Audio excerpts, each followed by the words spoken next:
Hey guys, on this episode of the Optimum Human podcast, we're speaking with Andralyn Zayn. Andralyn is a circus performer, entrepreneur, and circus fitness trainer.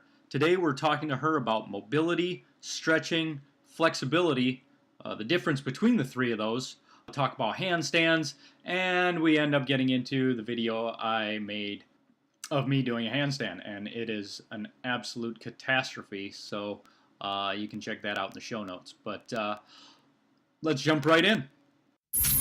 Welcome to the Optimum Human Podcast, the show that interviews the world's top experts in fitness, nutrition, mindset, and beyond. Let's get into the show.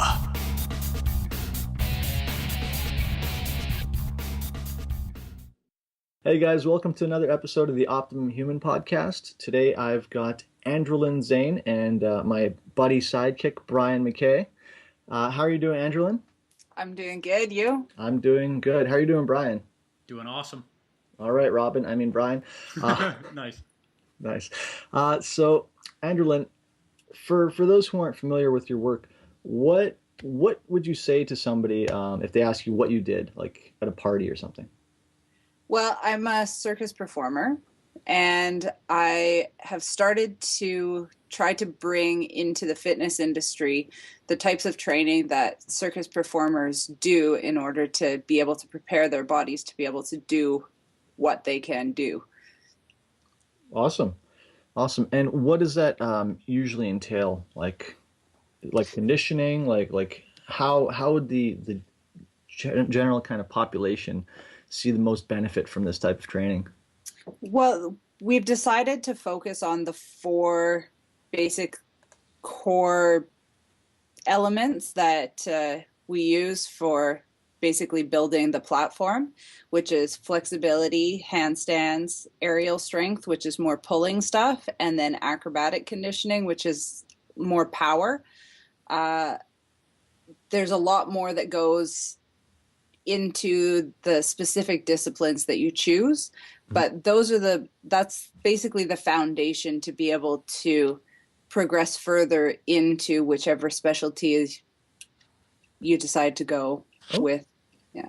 Awesome. And how did you get into this field? Like, I know you've been doing it for almost 15 years now.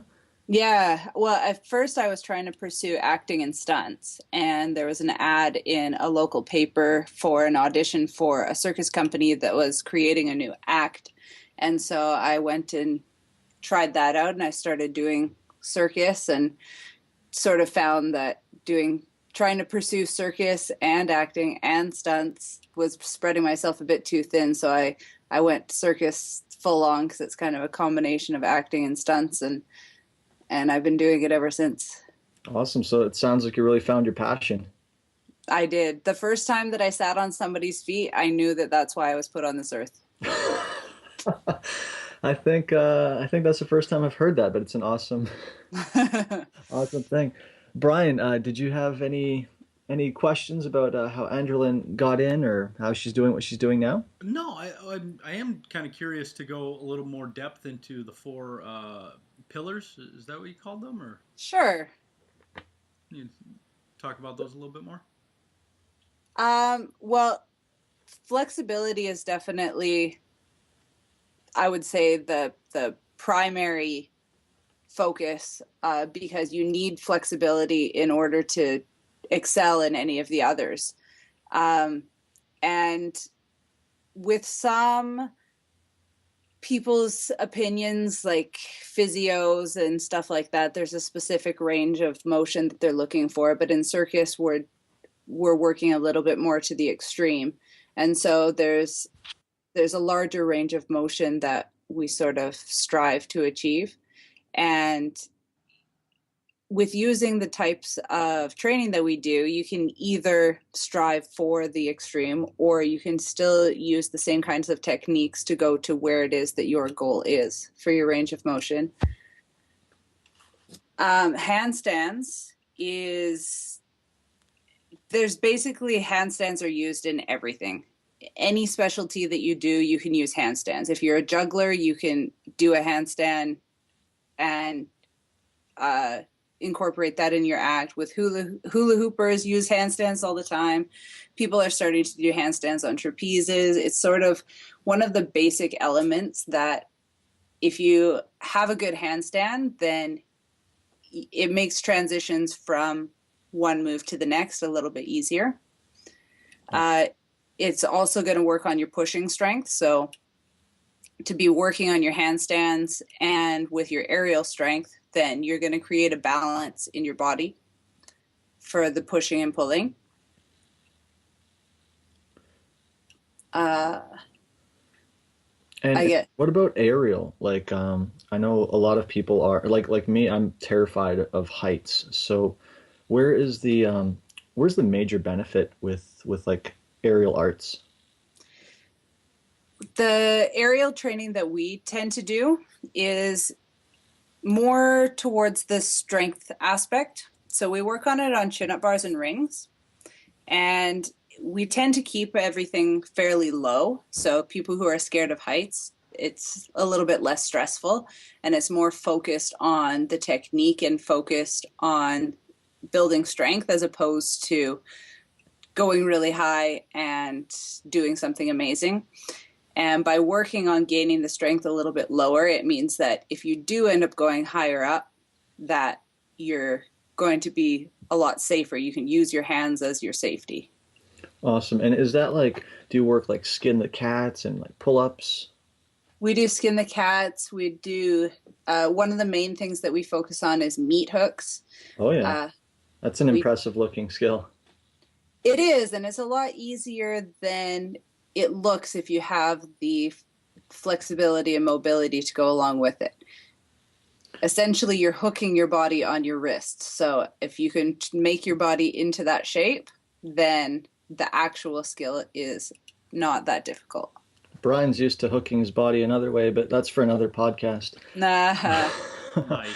And there was a fourth pillar, I believe. Yeah, the last one is acrobatic conditioning. And so it's basically like hollow body type stuff and very short distance sprints. Can you just explain what hollow body is for the audience who's not super familiar?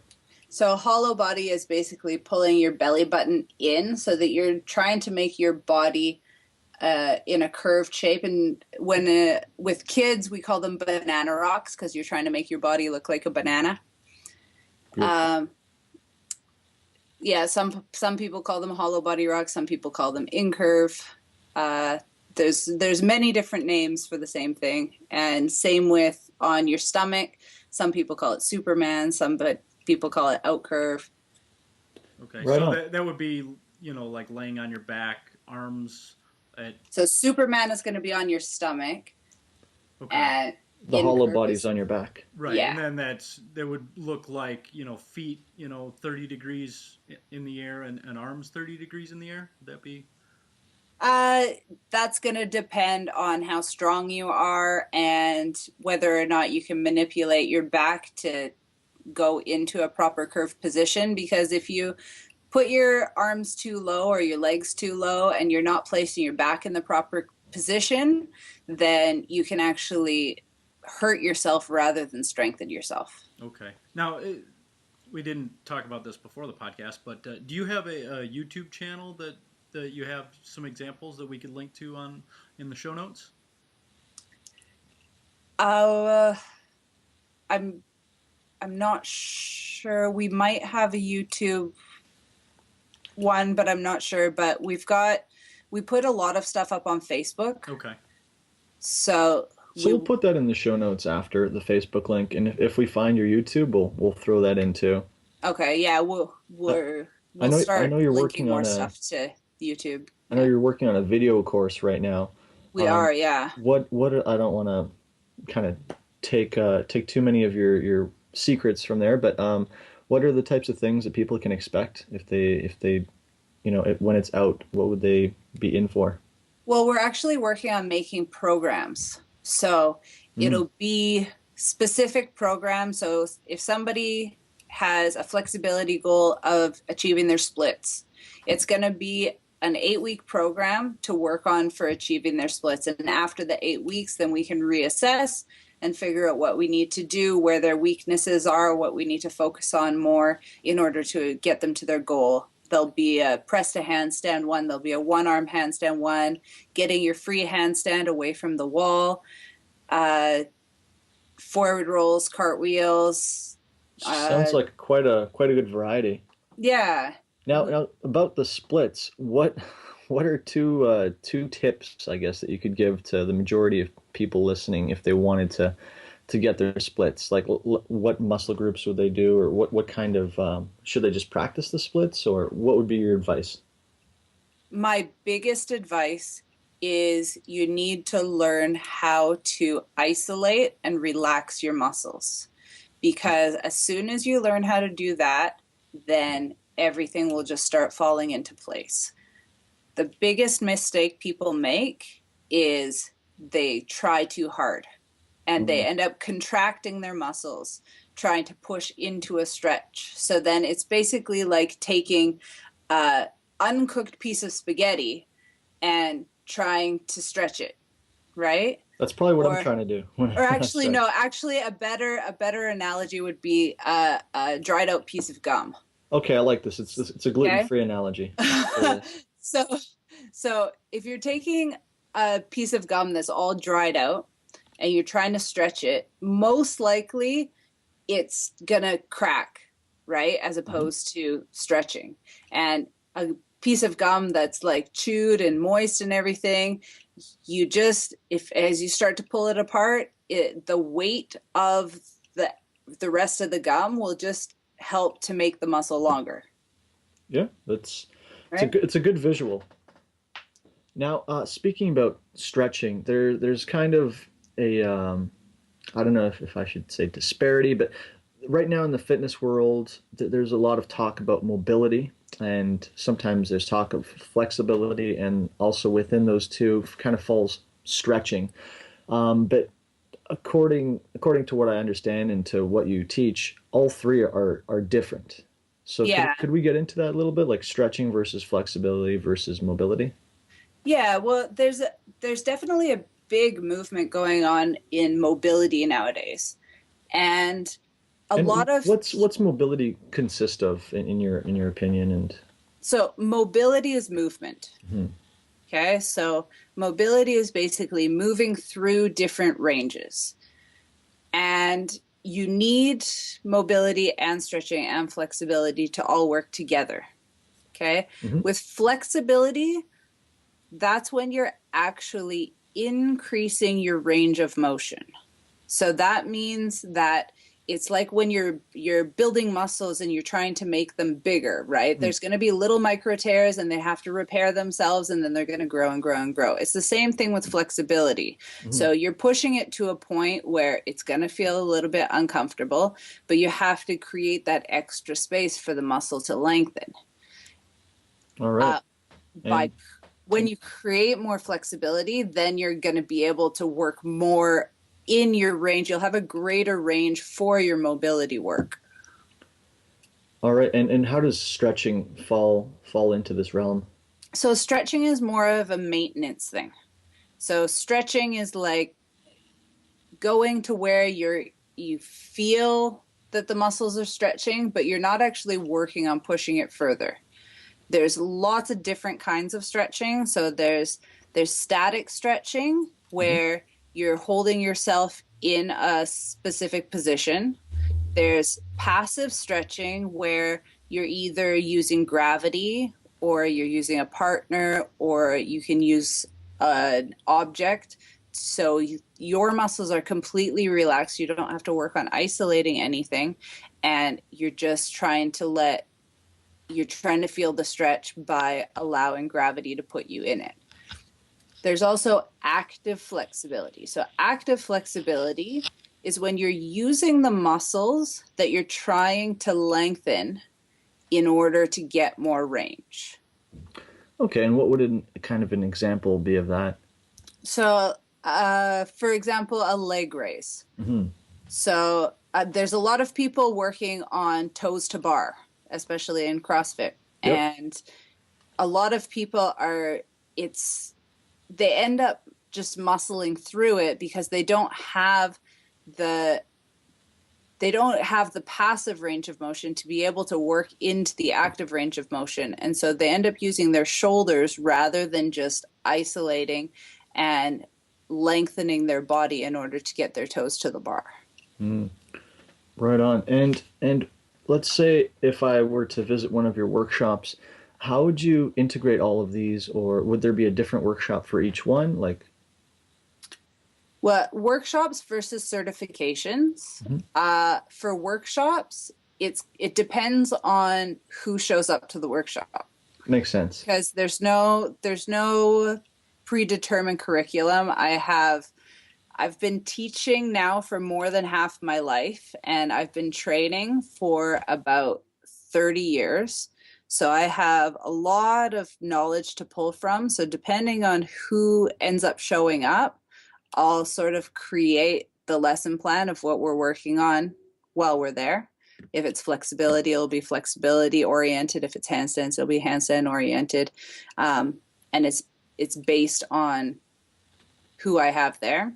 Whereas a certification, I have to submit to CanFit and BCRPA and the personal training associations kind of. Yeah, exactly. And they have specific requirements that I need to fulfill. And so the certifications, we probably end up covering everything that you're going to want to know, and maybe a little bit too much.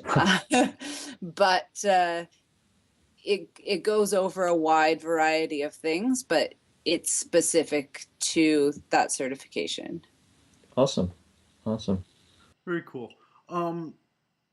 So I wanted to actually kind of back up a little bit, and you mentioned earlier that you tend to go into hypermobility, and I come from a bit more of a physio type background, trying to keep it within a certain range. Does there tend to be a lot of injuries, or what in your opinion, if there's not, prevents those injuries in all the hypermobile people? Injuries tends to happen with having more range or too much range for the amount of strength that you have, or vice versa. And so whenever you're creating more range, you then have to retrain and re-strengthen the new muscles in the new range. And so as long as you're doing strengthening as well as doing your flexibility training, for example, in contortion training, a lot of time is spent on strengthening and active flexibility, because people that tend to go into contortion, a lot of them are already hypermobile from birth, but they don't have the strength. And so a lot of the time is working on getting the strength to flexibility ratio more close together. Okay, that makes a ton of sense. This is one of the reasons why I love doing what we do here, is learning all these different things. So out of my own curiosity, because I'm totally ignorant, you work in the circus. Is there the stereotypical oddities, or I'm just genuinely curious about what life on the road with the circus is like. Brian is very uncultured, so this may come as a surprise. But I am too. So, well, there's not really a way. It's different for everything. There's so many different ways that you can go with the circus. There's some people that go the traditional route, where there's trad circus is basically you're traveling in a caravan, and there's often animals involved in the circus, and you work the front of house, so you're selling popcorn and everything before the show, and then you go and put on your sequins and you do the show. Then there's more of the contemporary circus, where you have other people that are hired to do all the rigging and do all the setup and everything, and you just show up and do your makeup and your warm up, and you go and do your show. And then there's the corporate way, which when I was in Vancouver, I was doing mostly corporate stuff, where it's more just a one-off gig. So you're not doing a full show. You get a contract and the client wants something specific, and maybe it's exactly what you do and you don't have to change anything. And 99% of the time it is completely different, and you have to make up something totally different. The music is different. You show up to the gig and the rigging's different, and you have to start to learn how to roll with the punches. Now, what do you specialize in your circus acts? My main specialty is called Icarian Games. So it's basically human foot juggling. That sound like gladiators. So basically, my husband lies in this special chair that elevates his hips with his feet in the air. And then I sit on his feet and he throws me in the air and I do flips and he catches me back on his feet. Sounds safe enough. Yeah. Now, how did you guys get into that? Well, we met online dating. Nice. And I had just left Australia, and so I didn't have a base, and I decided. And by base, you mean in circus terms, or like in terms of a home? Kind of both. Okay. And so I just decided I'm going to make an online dating profile, and I'm going to put exactly what it is I'm looking for. So on my profile, I put, I'm looking for somebody to juggle me with their feet and travel around the world. And if that's you, then let's try it out. And if that's not, then that's just too bad. Now how long did it take for you to get that response? It only took like 4 months, actually. Wow. Well, I had a lot of dates beforehand where people were trying to be like, oh, that's not really what you want, is it? And I'm like, well, yeah. Right. And so, yeah, on our first date, I took him to the circus, and his hamstrings were so unflexible that he couldn't lie on the floor with his feet in the air for me to sit on them. So we had to find ways of propping him up so that we could actually try it. And I actually took him through the flexibility program that I created while I was in Australia, and we got him to the point where his hamstrings have a really good range of motion.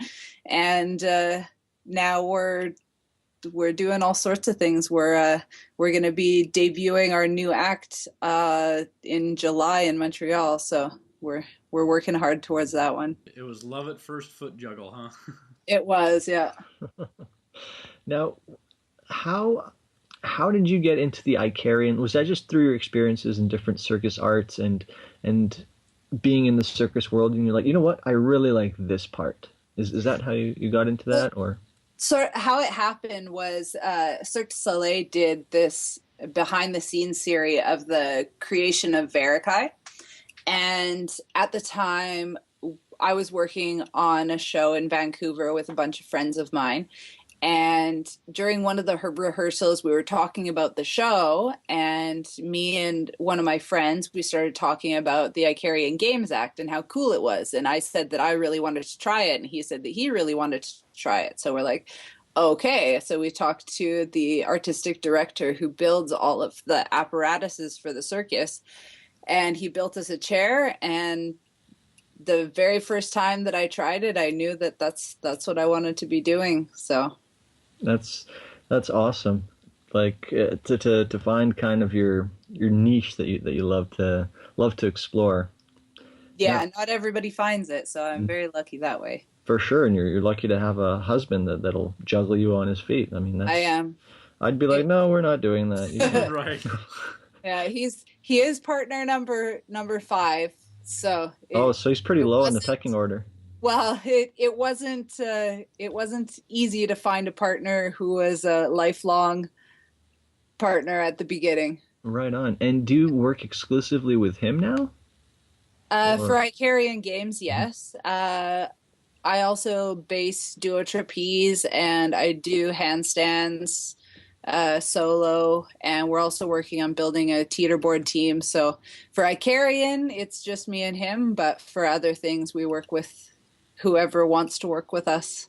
Awesome. It's all a big family. Yeah, and that's what I understand in the circus world. It's very much an open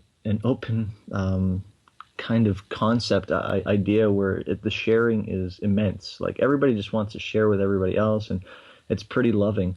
Now, Absolutely. there's a new thing taking off called acro yoga, and Yeah. it's people look at circus now and they look at acro yoga and they want to kind of know, are they the same thing, or what are the fundamental differences?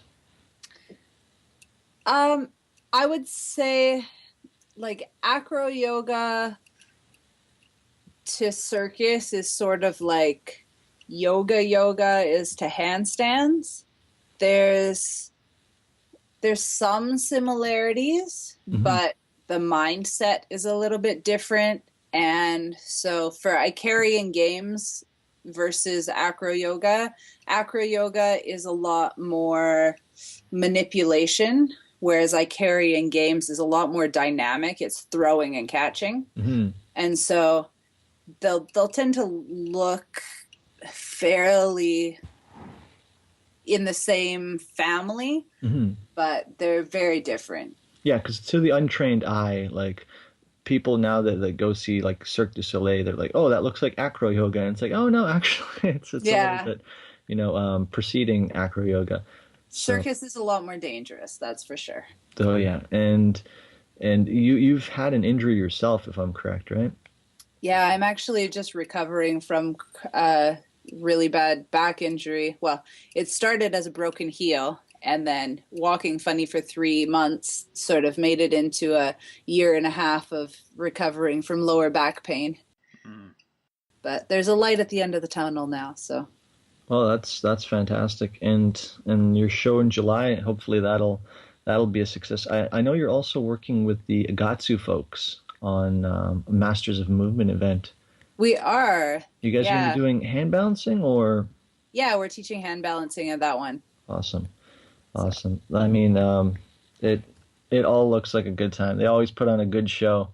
Oh, it's always a great week. This is our third time teaching at Masters of Movement, and the last 2 times were so fun. So I'm really looking forward to this one.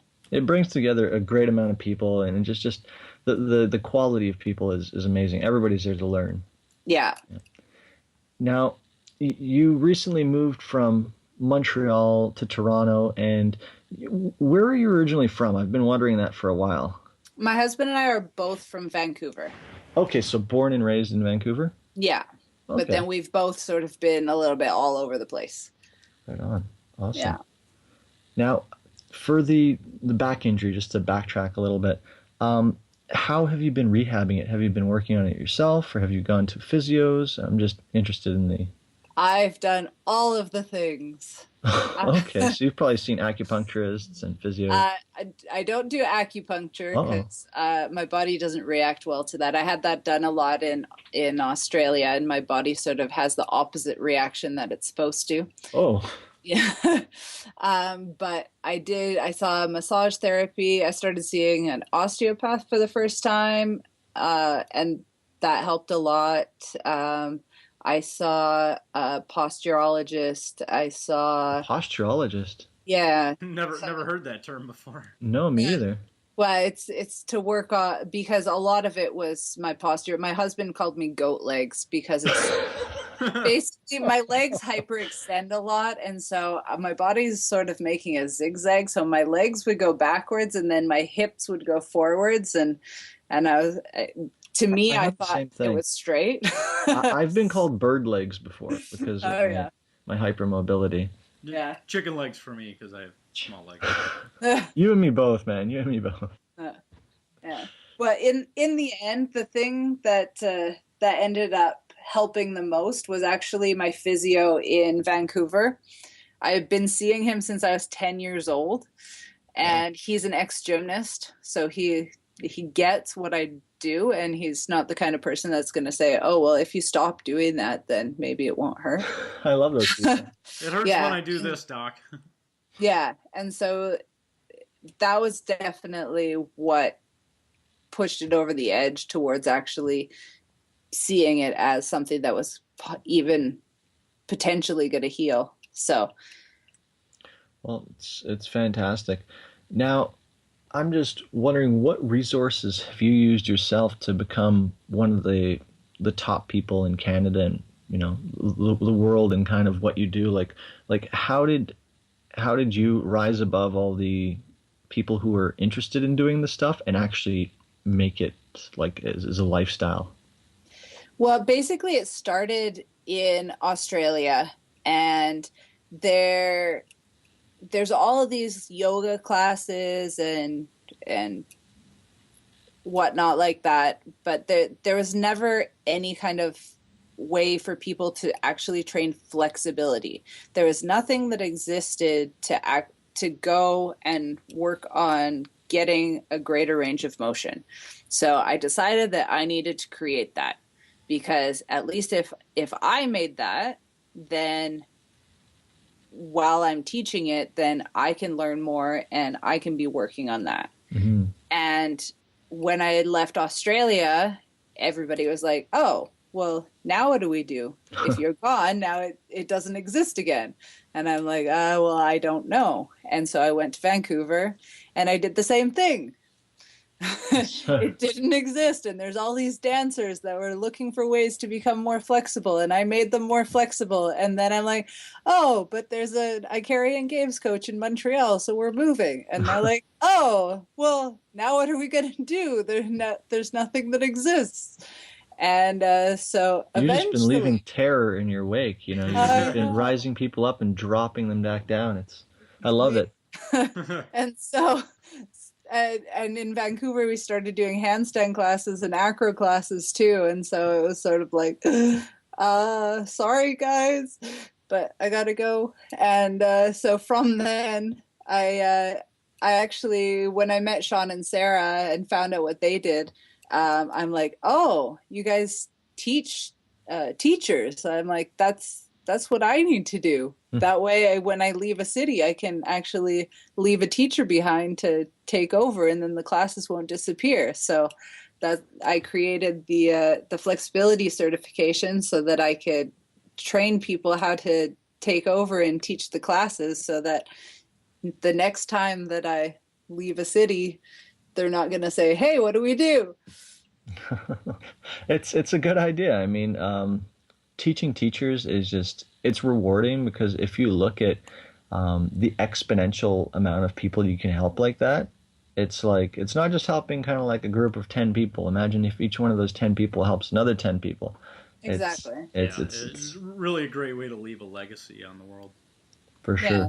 And I find that whatever I teach, I learn more about how to do that. So for example, like when I have a coach that's teaching me handstands, then I'm training my handstands and I'm learning something. And then when I teach somebody how to do a handstand, then I'm learning even more. I'm learning about things that I didn't even think about that would happen, because I wasn't necessarily doing that. Definitely. But when I look at it from an outside perspective, well, maybe some of those things I was doing.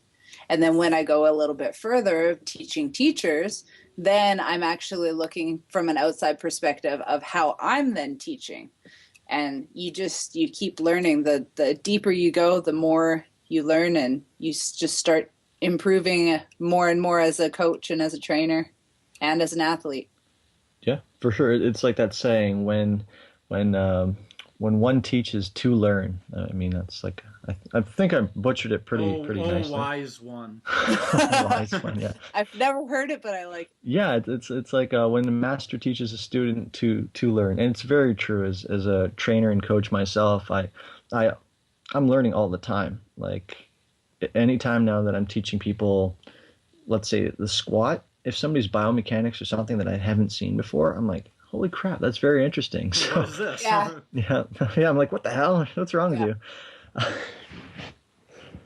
So, I know Brian's itching to ask you some skill specific questions. I don't know if you've seen this video of him trying to do a handstand, but it was interesting to say the least. Okay. It made my day. Pretty much. Have to see that video. I'm surprised it hasn't gone viral. I don't know if you made it public or not, but I did not. No, you should. It's Hilarious.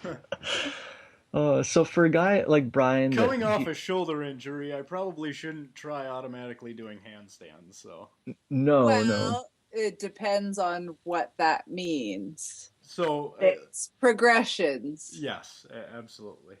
But So, I did have a question, about the different types of handstands, and if you would be able to describe the multiple different types of handstands. Well, there's different handstands for different reasons. So, for example, in gymnastics, there's lots and lots of handstands, but a gymnastics routine is never any longer than a minute 45 max. Okay. And so you're not going to go and just do a handstand for a minute and 45 seconds because you're going to be missing a lot of requirements. And so handstands in gymnastics tend to be used as a transition. So it's used more as a power skill as opposed to trying to stay up and do a bunch of things in your handstands. The max amount of time that you might give a handstand is maybe like 10 seconds if you're doing it on beam. But other than that, it's transitioning through a handstand into something else. Okay. and do these usually look different, or is it just like a straight? Well, the head position tends to be the key separator for the different styles. So a gymnastics handstand, it's going to be your shoulders that are going to be touching more your full ear. So you're kind of like, if we're just on our feet and imitating the handstand on our feet, we'd be looking towards the wall that's right in front of us, right? You're looking towards your hands through the top of your eyes. Okay. Are you able to see your hands? Through the top peripheral. Okay.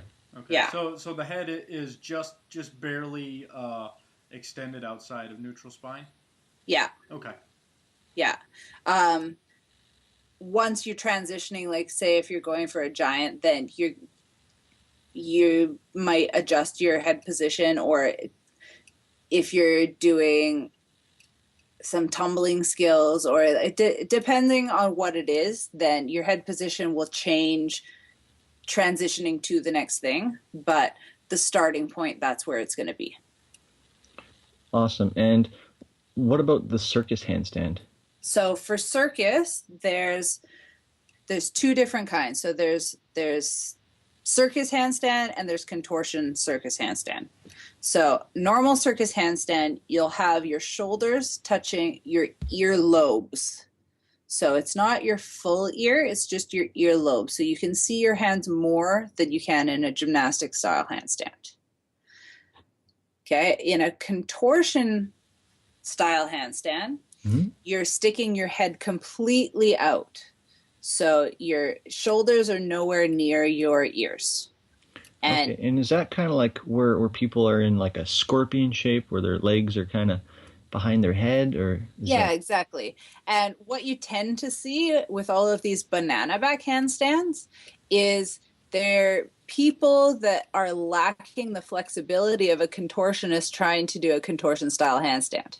All right. So it's not necessarily that they're wrong, but they're wrong for what it is that they think they're trying to do. Okay, understood. I do know Sean Mosen from Agatsu. That's the way he originally learned, and apparently it took him a year or two to kind of get back to normal. Yeah. Yeah. So it's definitely important. What advice would you give to somebody just starting out with a hand? They've seen handstands on Instagram or whatever. What would you say to them? Where would you send them? For a beginner, the most important thing is to try and find a coach, because it's way easier to learn how to do something right from the beginning than it is to change bad habits. Agreed. You learn that muscle memory, and your body will always kick into a bad shape. Absolutely. For sure. The next thing is to basically try and decide which style of handstand, like what's your end goal? So, for example, if somebody is just wanting to be able to do a free handstand to impress their buddies and get some Instagram photos, Yes. then a banana back handstand that they're holding for 10 seconds is going to be awesome. They don't need to be able to do more than that, right? But somebody who's wanting to do a one-arm press, they're going to have a really good circus style handstand and get a really good one arm, and then they're going to be able to start working on their one arm press. But there's prerequisites. For sure. Just like everything, there's progressions and regressions. Yeah. So definitely having a coach in any area where you're a beginner, if you can do that, it's one of the best, because you have that instant feedback. Yes. It's more than just filming yourself and kind of wondering like, oh, what the hell did I do here? That's why I always love working with coaches, and I'll be giving you a ring very soon to Excellent. to help me out. It kind of sounded like an evil Mr. Burns. Excellent. You know what? I was just gonna glide past it thinking it was nothing, but I do feel that vibe. That's I'm a little worried now. I can just see you like standing on my back, like while I'm in a plank shape. No, with my training, from an outsider is going to think that it looks ridiculously easy what I'm making you do. But when you're training with the proper intention, I can make the most simple exercises difficult. Oh, wonderful. I can't wait. Right. We'll have to get Brian to Toronto and get him upside down a few times, because I got to send you this video. And we should post it in the show notes. Yeah, too. we'll put it in the show notes. Yeah, So we'll show it. We'll be having another handstand cert in October. You should fly down. I had one person at our Ottawa handstand certification who had never done a handstand before. And he was just like, I like circus, and he does some silks and stuff. And so he's like, I like circus. I'm going to come and do 2 days of handstands. I've never been upside down on my hands other than hanging in fabric, but I'm going to try it. And by the end of the second day, he had a perfect line up against the wall. Wow, that's impressive. For most people, they'd still be scared shirtless after doing it. So you must be doing something right. So it's all about baby steps. Yeah, that's true. It's very simple when you think about it, but to start at the bottom of Everest and climb step by step without knowing what you're doing can be hard. But if you got a Sherpa like you or me or whatever, we can help people get along. Now, and just like Everest, if you do it on your own, you may die. So you may die. Even if you do it with other people, you may die. So now let's just talk about your workshops, and are they on your website? It's deflyingfitness.com, or am I getting? It is. Yeah. Awesome. And they're all on there if people are interested? There's a few of them that are up there, and there's a bunch more that'll be up on the website this week. Okay. We're going to be starting a 4-week workshop series in September. Saturdays, I believe, are going to be in Huntsville, Ontario, and Sundays are going to be in Oakville, Ontario. Okay. We're going to be doing 4 consecutive weeks there'll be a 2-hour flexibility workshop each day, a 2-hour handstand workshop each day, a 2-hour aerial strength workshop each day, and a 2-hour intro to acrobatics workshop each day. Wow. So covering the full gamut. It is. And so you can sign up for all of them and have a month of awesome training, or you can just pick and choose which one interests you the most. That's sweet. Now, let's get into books. I know we were talking a little bit before, or even we could say videos or people that you follow on Facebook or teachers that you've had. But what are your top books that you'd recommend, or people to check out on Facebook or the internet? Like, what's changed your life? Well, I'm definitely a big fan of the Dummies books. Right now I'm reading Marketing for Dummies. I quite enjoyed Nutrition for Dummies, and I did because I have to do all of our costumes. I read Fashion Design for Dummies, so I quite enjoy those ones. Yeah, those are pretty. They used to be a lot more popular. I think YouTube has kind of killed most of them. Yeah. Yeah, video killed the book star. Oh, Brian. Yeah, dating myself, but nonetheless. That's okay. I got it. So and what else are you reading? Anything right now? Fiction, nonfiction? Like, what's your favorite genre? I don't really read fiction. I find fiction just my brain wanders, and I find that I've sort of thought that I read the whole page and then found out that I started thinking about other things, and then I have to start the page over again. Yeah, I do that too. Whereas with nonfiction, then I feel like I'm actually focused and I'm learning things, and so when I read something, then I reference it in my brain to something that means something to me. So it makes sense. It's the way that you approach something, right? Just like if you're training with intention. Yeah. Right. If you're reading with intention, you're far more likely to get something out of it. That's true. Yeah. Now, going off the same kind of idea, what about a documentary or a movie that really just, has really moved you lately? Or not lately. Or not lately. I mean, we've already got the Icarian behind the scenes. See, these are better questions for my husband. He's really good at remembering movies and stuff like that. I think he's seen every documentary that exists. Well, that's not too bad. That's probably 2 or 3 times each. Quite a hobby.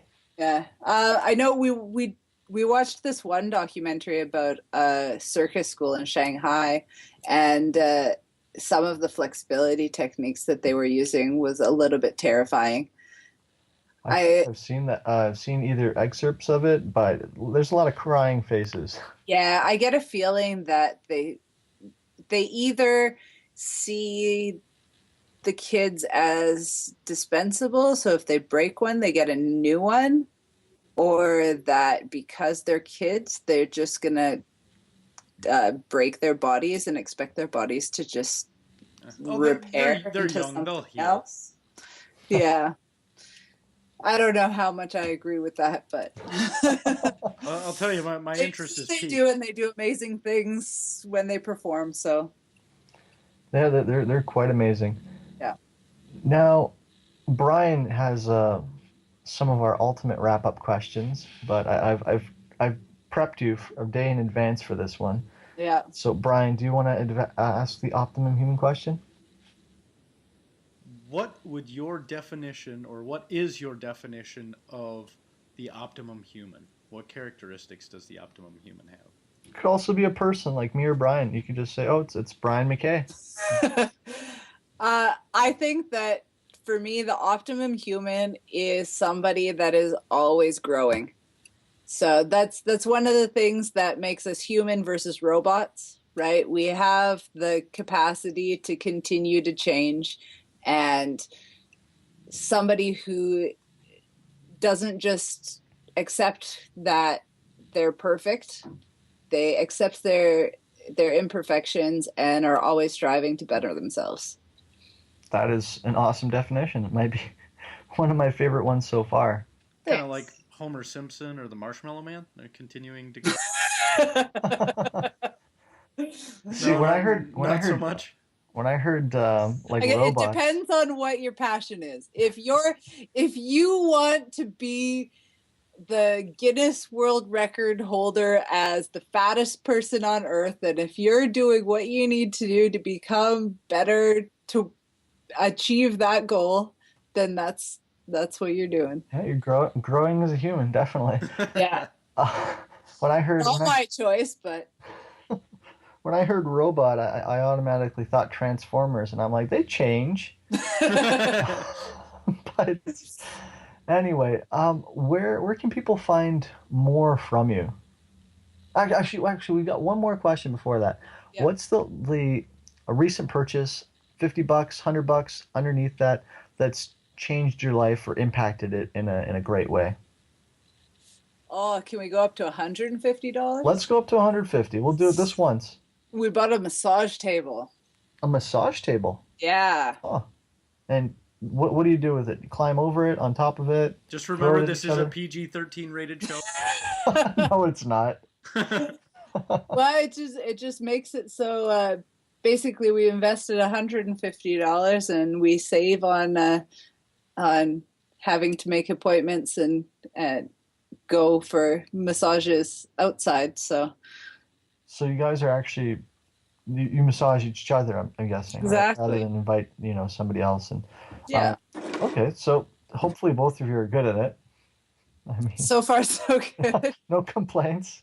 No complaints. Yeah. It's usually what keeps marriages happy. It's just you don't tell the other person what's wrong. So yeah, it's, totally. But anyway, where can people find out more about you, what you do? How can they connect with you? Are you on Twitter or Facebook? The best thing is to add us on Facebook. Right. So under Defying Fitness, and you can always check out, we're posting articles and upcoming events and stuff on our website. So that's defyingfitness.com. All right, and that's DEFLYING fitness.com? That's right. All right. And anything else that you'd like to discuss or anything you'd like to ask our viewers? I know we've touched on workshops, but anything else you have to add? Just right now, we moved to Toronto a couple months ago, and we're here at least for the next year, possibly longer. So if there's any gym owners that want to host us, or if there's anybody in Toronto looking for some help with their handstands or flexibility, to send us a message and let's set something up. Yeah, and they've also got amazing handstand blocks. So like it's essentially you grip onto them. Are you guys going to still be making them in Toronto, or? We are, yeah. Awesome. So they're some of the best ones I've tried. I'm still terrified of working on blocks, but they're very safe, very secure, won't flip over on them, and those are accessible on the website, I believe. They are. Yeah. All right. Well, thank you very much for joining us, and I look forward to seeing you really soon to get some help on my being upside down. I'm a little bit worried now after that evil laugh, but you know. It is what it is. There it is again. Yeah, seriously. It's, I love my job. What can I say? I'm concerned. I feel the same way sometimes, and people look at me and get scared. But you know, it's part of the passion. Yeah. Yeah. So thank you for coming on. We really appreciate having you on. Thanks for having me. We'll put all the info in the show notes so folks are able to access your website and find your Facebook page through there. And we hope you have a fantastic evening. Thank you for coming on. Excellent. Thanks for having me, guys. Thanks for listening to the Optimum Human Podcast. If you enjoyed the show, please remember to head on over to iTunes and give a 5-star rating and review, which will help spread the word to more awesome listeners just like you. Head on over to theoptimumhuman.com and subscribe to the free newsletter and get the Optimum Human's Blueprint to the Optimum Life. Download it instantly. Thanks for listening.